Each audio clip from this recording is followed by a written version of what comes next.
He stood casually atop the city wall, gazing down at the gate of salvation.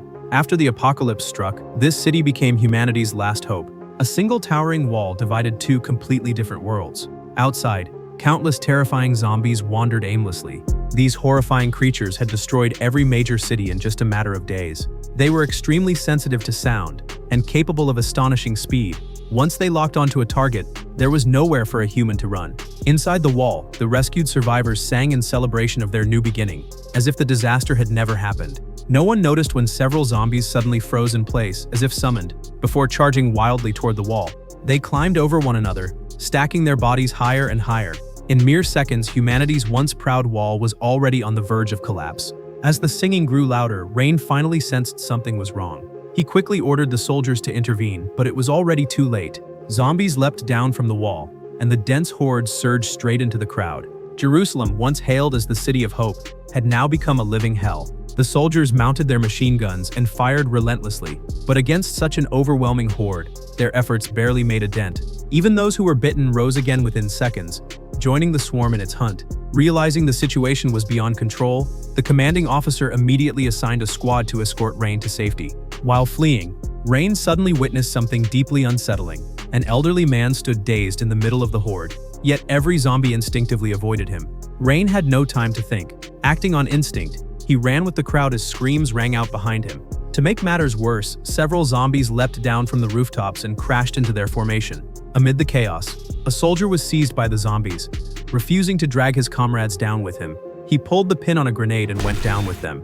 The explosion wiped out the zombies behind them, but it also destroyed the metal barrier above, allowing even more zombies to pour through. As they rounded a corner, they ran straight into an even larger wave of zombies. With both paths blocked, they had no choice but to break into a nearby building in search of another escape route. The rescue helicopter had already arrived overhead, but the swarming zombies made landing impossible. Before Rain could devise a plan, he saw that strange sight again. A frail young boy moved effortlessly through the raging horde, and just like before, the zombies ignored him completely. Rain sensed that something wasn't right, but a female soldier pulled him away before he could react. More and more zombies smashed through the windows, and the iron gate to the stairwell was eventually forced open by the sheer weight of the horde. Seeing there was no way to hold them off, a soldier hurled a grenade into the horde, and the group quickly took cover behind a nearby wall. After a thunderous blast, smoke filled the air, and everything fell eerily silent. The female soldier cautiously stepped forward to check, but a zombie suddenly lunged at her. Fortunately, she reacted in time and shot it dead. But the worst still happened. Her arm was bitten in the chaos, and everyone froze, unsure of what to do. Rain rushed forward and severed her arm without hesitation, then began counting the seconds as he quickly bandaged the wound. Miraculously, the drastic measure stopped the infection from spreading and saved her life. The roar of an aircraft echoed outside, and Rain hoisted the injured soldier up and rushed out of the building. Just as they were about to reach the plane, countless zombies swarmed over the walls and even latched onto the landing gear. The pilots fired non-stop to clear them off, but the aircraft lost control and ultimately crashed. Meanwhile, another pilot assigned to extract Rain chose to leave alone after learning of the crash. When Rain and the others reached the airport, they saw only the plane disappearing into the distance, as more zombies closed in around the entire airport. In that desperate moment, he spotted a civilian aircraft preparing for takeoff, and the group sprinted toward it. They managed to board in the final second before takeoff, escaping the city that had been devoured by the undead. Once the plane finally lifted away from the ground, everyone collapsed into their seats, still shaken. Only then did Rain allow himself to relax. Leaning back in his seat, he began to reminisce about the peaceful days he once enjoyed. It had been an ordinary Monday. He was taking his family to a restaurant to celebrate his daughter's birthday when they unexpectedly got stuck in traffic. He reached out to turn on the radio for a traffic update, when a police car suddenly sped past and shattered his side view mirror. Strangely, when he stepped out to check the damage, more police officers rushed past him. Moments later, a violent explosion erupted at the intersection ahead, and an officer ran over, ordering him back into his car. Before the officer could finish speaking, an out-of-control truck barreled past them and slammed into the cars ahead. The driver thrashed wildly behind the wheel, his movements disturbingly unnatural. Years of military service made Rain instantly sense something was wrong, and he floored the accelerator, chasing after the truck. The truck charged into the intersection and collided head-on with a transport vehicle, crashing to the ground. Rain instinctively swerved just in time to avoid it, but before he could catch his breath, a runaway ambulance came hurtling toward them. With a deafening crash, the airbags deployed, and the four of them narrowly survived. The entire street descended into chaos. Screams erupted from every direction as people scattered in search of safety. Terrifying creatures burst from the crowd. They felt no pain and mindlessly hurled themselves at anyone nearby. A man failed to escape in time and was tackled to the ground by zombies, who began tearing into him as his agonized screams cut off abruptly. Even more horrifying, in just 11 seconds, the man rose again in a twisted posture and turned to attack his own family. Seeing this, Rain scooped up his daughter, grabbed his wife, and fled as fast as he could. Amid the chaos, they scrambled into an RV. Just as Rain slammed the door shut, a zombie suddenly lunged in through the window. Fortunately, his wife reacted instantly and kicked it out, giving Rain the chance to start the engine and speed away. In just a few hours, the streets had turned into a living hell. Philadelphia had completely collapsed. After a frantic escape, they finally lost the horde and made it to the outskirts of the city. The intense emotional shock triggered his daughter's asthma, but all her medication had been lost in the chaos. Rain did his best to calm her down and decided to head to a nearby supermarket to look for medicine. At that moment, his superior called, saying they needed Rain's help and would send a plane to evacuate them within the hour. Soon after, Rain and the others quietly approached the supermarket, only to find it already in complete disarray. People were frantically looting supplies, robberies were breaking out, and the police nearby turned a blind eye. The city's order had already completely collapsed under the weight of overwhelming fear. Fortunately, Rain managed to find asthma medication inside the store, but when they stepped outside, the RV parked at the entrance was gone. With no other option, they headed to a nearby apartment building to take shelter and wait for evacuation. Soon, Rain received another call from his superior. He informed them that a helicopter would arrive at sunrise the next day and instructed them to fire a flare to signal their location. As the four of them ran into the neighborhood, an explosion suddenly erupted ahead, and the zombies began closing in once more. Without hesitation, they rushed into the nearest apartment building, the horde storming in right behind them. After a desperate sprint through the corridors, they encountered a kind Spanish family around a corner. The family took them in and generously shared their food and water. After a brief rest, Rain and his family prepared to head to the rooftop to await rescue, even inviting the family to come with them. But the man believed it was too dangerous and chose to stay behind to wait for government rescue, and Rain did not press him further. Rain fashioned makeshift armor from books and tied a knife to the end of a long pole to create a spear. Once everything was ready, he carefully led his family toward the stairwell. Just as they were about to head upstairs, a zombie hidden in the shadows suddenly lunged at him. Although Rain shot it in time, the screams and the gunfire attracted even more zombies. The four of them ran for the rooftop with everything they had, the growls of the undead closing in fast behind them. Seeing they were about to be overtaken, Rain ordered his wife and daughter to go ahead while he stayed behind to cover them. He hurled one zombie down to the lower floor, but another seized the opportunity to tackle him from behind and pin him to the ground. Struggling desperately, Rain used the spear to hold it back as it snarled and inched closer, foul-smelling blood dripping onto his face. At the very last second, a gunshot rang out. The Spanish boy had fired just in time to save Ron. It turned out that not long after Rain left, zombies had broken into their apartment, and the boy was the only survivor. Meanwhile, his wife lit a flare to guide the aircraft in, as Rain pulled the boy along and sprinted toward the rooftop. For the sake of his family's safety, he rushed to the edge of the building and kept counting down under his breath. Only after 11 seconds had passed did he finally relax and move back toward his wife and children. At that moment, the rescue helicopter had already reached the rooftop, and the growls of zombies rose behind them once again. Rain rushed to the rooftop door and braced his body against it, holding it shut so his wife and the others could board first. Only after the soldiers behind him aimed their weapons at the door did he turn and sprint toward the helicopter. The soldiers fired continuously to cover his retreat while moving quickly toward the aircraft. Just as the zombies slammed into the cabin door, the helicopter lifted off, carrying them away from the hellish city. Soon they were transported to a naval vessel in the Atlantic Ocean, where Rain's superior was already waiting. After settling his family, Rain followed his superior into a stairwell and was briefed on the global situation. By now, nearly every head of government was dead, and the zombie virus had spread across the globe. No one knew how these creatures had come into existence, though experts believed it was caused by an unknown virus. The earliest recorded mention of the creatures came from an email sent from South Korea. They decided to send a virologist to South Korea to trace the origin of the outbreak and work toward developing a vaccine. As one of the United Nations' top investigators, they wanted Rain to escort the expert to South Korea. With those horrifying creatures swarming everywhere, it was practically a suicide mission. He did not want to leave his family, but the captain coldly stated that civilians could not continue to drain the ship's limited resources. If he refused the mission, his wife and children would be sent back to the mainland. He had no choice. After a final goodbye to his wife, He boarded a plane with the virologist and headed for South Korea. Upon arrival, the airport was pitch black, and zombie growls echoed from the darkness. It was clear the place had already fallen. To trace the source of the virus, they had no choice but to step off the plane and press forward. The moment they reached the tarmac, several zombies lunged at them from the shadows. The accompanying soldiers quickly shot them down, but the expert was utterly shaken by the horrific scene. Panicking, he turned to run back to the plane, but stumbled and accidentally fired his pistol, killing himself. The sheer absurdity of the moment left everyone frozen in disbelief. As they stood there at a loss, a squad of soldiers arrived just in time and escorted them to a nearby base. Although the expert was dead, Rain had to continue the mission for his family's sake. He asked the commander for any information they had. The commander explained that the creatures were drawn to sound, and bullets could not kill them unless they struck the head or the bodies were completely burned. He then led Rain into a room covered in ash, where more than a dozen charred remains were laid out. The body on the bed was South Korea's first confirmed case, a man who had suddenly died after returning from leave.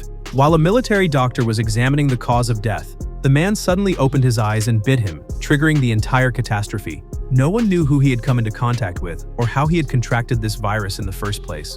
According to their findings, the virus has an incubation period of roughly 5 to 10 minutes after a bite. With no leads to follow, Rain turned to leave, only to stumble upon a man behaving erratically. The man was muttering to himself about zombies, and Rain hurried over to press him for details. To his surprise, the man burst into laughter, yanked out one of his teeth, and claimed this might be a good solution. Rain could not make sense of the gesture, and continued questioning him for more information. The man insisted that Israel might be the only safe place left in the world, as they had sealed off the country before the outbreak began. They had even built a massive wall, hundreds of meters high, to keep the zombies out. If Rain wanted answers, he should find a man named Jurgen there. Though it sounded unbelievable, Rain decided to take his team to Jerusalem in search of the truth. With the aircraft running low on fuel, they had to move the fuel supplies as quietly as possible without drawing attention. As they cautiously made their way to the airport, Rain's communication device suddenly rang. The sharp ringtone instantly drew the attention of nearby zombies, who contorted unnaturally as they charged toward them. With the road completely blocked, the fuel truck surged forward to clear a path for those behind it. Just as Rain was about to reach the aircraft door, a zombie lunged from the side and knocked him to the ground. The captain managed to shoot it just in time, but his own leg was bitten by another zombie. After everyone boarded the plane, the captain chose to end his own life rather than endanger the others. As more and more zombies rushed toward the aircraft, Rain and the others had no time to grieve and quickly sealed the door. As the plane lifted into the sky, the clinging zombies were violently shaken off. Early the next morning, Rain and his team safely arrived in Jerusalem, where towering walls kept the zombies at bay. After landing, Rain asked the pilot to remain at the airport, while he used his UN credentials to secure a meeting with Jurgen. Rain asked why they had put defensive measures in place so early. Jurgen explained that they had intercepted an email from an Indian colonel. The message described Indian forces battling creatures known as zombies. Although the report sounded absurd, they followed the 10th man rule, sealing off the country and constructing the massive wall. He then led Rain to the towering wall, explaining that they were continuously taking in refugees through what they called the Gate of Salvation. In their view, every human they saved meant one less zombie in the world. For a brief moment, the city was filled with hope and a rare sense of joy, but the calm was quickly shattered. The refugees cheering attracted massive hordes of zombies, who piled on top of one another and spilled over the walls into the city. Within minutes, Jerusalem was overrun. With the soldiers' help, Rain managed to escape aboard a civilian aircraft. Once the plane cleared the swarm, Rain suddenly recalled the elderly man and the children the zombies had avoided. The strange phenomenon sparked a bold theory in his mind, and he immediately called his superior. With his superior's assistance, he obtained the location of the nearest World Health Organization research facility and instructed the pilot to change course. But en route to the WHO facility, a small dog suddenly began barking non-stop at the lavatory door. Moments later, loud banging came from inside. A flight attendant rushed to open the door, only for a zombie to burst out. At the same time, Rain heard screams from the adjacent cabin. He slowly approached and pulled back the curtain. The entire cabin was in chaos, with countless zombies viciously attacking the passengers around them. The zombies' snarls and the passengers' screams sent panic rippling through the cabin. Rain quickly signaled everyone to stay quiet and used suitcases to barricade the doorway. But just as they were desperately reinforcing their defense, disaster struck.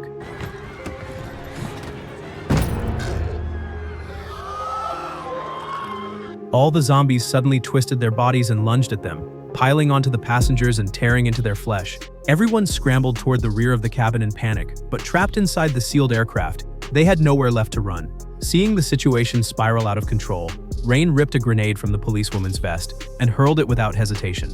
With a deafening blast, a massive hole was blown open on the right side of the plane. The sudden drop in cabin pressure sucked most of the zombies out into the sky. Although the immediate zombie threat was neutralized, the aircraft lost stability and was forced into an emergency landing. Rain and the female soldier rushed back to their seats and fastened their seatbelts, narrowly avoiding being sucked out by the sudden loss of pressure. The plane soon crashed out of control, breaking apart on impact, and Rain was knocked unconscious by the violent force. When he regained consciousness, the female soldier was nowhere to be seen, and a shard of wreckage had pierced through his lower back. He tried to pull it out despite the pain, but the agony nearly made him black out, forcing him to stop. Just then, footsteps sounded behind him. Rain spun around to see that the female soldier had survived, and the two of them supported each other as they made their way out. After struggling forward for some time, they finally caught sight of the World Health Organization building, and Rain could no longer hold on. He completely lost consciousness. 3 days later, Rain awoke from his coma. After identifying himself to the staff, he managed to contact his superior. What he received instead was heartbreaking news. During his coma, the captain had forced his family back to a refugee camp on the mainland. Although his superior pleaded repeatedly with the captain, it was already too late to change their fate. The decision filled Rain with fury, and he nearly walked away from his work with the United Nations altogether. But when he thought of his family facing constant danger on the mainland and the countless civilians under siege, he chose to carry on. He then shared his theory with the staff. Zombies deliberately avoided people who were seriously ill. These creatures, driven by the instinct to spread, seemed to target only healthy humans. If they injected themselves with a virus that was highly lethal but still curable, it might cause the zombies to ignore them, giving them a chance to find a real solution. The bold idea electrified the staff. As luck would have it, they had a captured zombie on site for testing. The problem was that all the high-mortality pathogens were stored in Lab 139 of Sector B. At least 80 zombies roamed Sector B, and one misstep could get them torn apart by the horde. With hope finally within reach, they refused to back down and decided to risk entering Sector B to retrieve the virus. Rain and the other two geared up and cautiously made their way into Sector B. The sector was eerily silent, the floor littered with bloodstains and scattered lab equipment. They advanced slowly, careful not to make a single sound. After only a few steps, the researcher accidentally kicked a bottle. Fortunately, the noise didn't attract the zombies' attention. Relieved, they continued on, until a wandering zombie suddenly appeared ahead near the stairwell. They quickly turned to retreat, but in the confusion, the researcher slammed into a nearby cabinet. The loud crash instantly caught the zombie's attention, and it spun around and lunged at them. The female soldier shot it dead, but the gunfire drew even more zombies. Realizing the danger, Rain told the female soldier and the researcher to head for the lab and retrieve the virus. While he took another route to lure the zombies away, he began pounding on the stairwell, creating as much noise as possible to draw all the zombies toward him. Using the complex layout to his advantage, he managed to trap most of the zombies inside a compartment, leaving only one still chasing him. He spun around, knocking the zombie to the ground, and slammed the metal pipe down again and again until it finally stopped moving. Only then did he allow himself to relax. But at that very moment, another zombie suddenly charged out of the corridor behind him. Rain yanked at the pipe to defend himself, but it was lodged in the corpse at his feet and would not budge. At the last possible second, he tore the pipe free and brought it crashing down on the zombie, finally knocking it to the ground. Meanwhile, when the female soldier and the researcher reached the laboratory entrance, they discovered a large group of zombies gathered outside. The creatures twisted violently as they charged toward them, forcing the two women to turn and retreat the way they had come.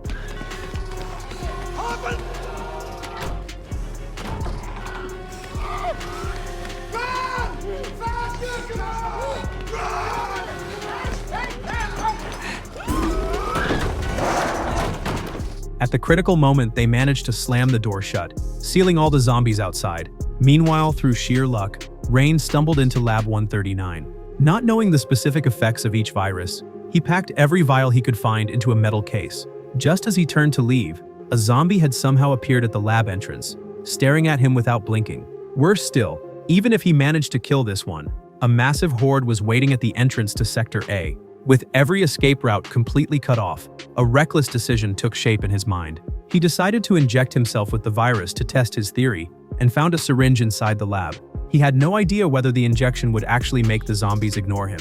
Nor did he know how quickly it would take effect or whether it could be cured. But to ensure the samples could be delivered, he left a farewell message to his family on a piece of cardboard. and injected the virus without hesitation. He collapsed onto a nearby desk and began the long wait. Sometime later, the sound of zombies slamming against the glass door jolted him awake. Without delay, Rain grabbed the metal case and pressed the button to open the lab door.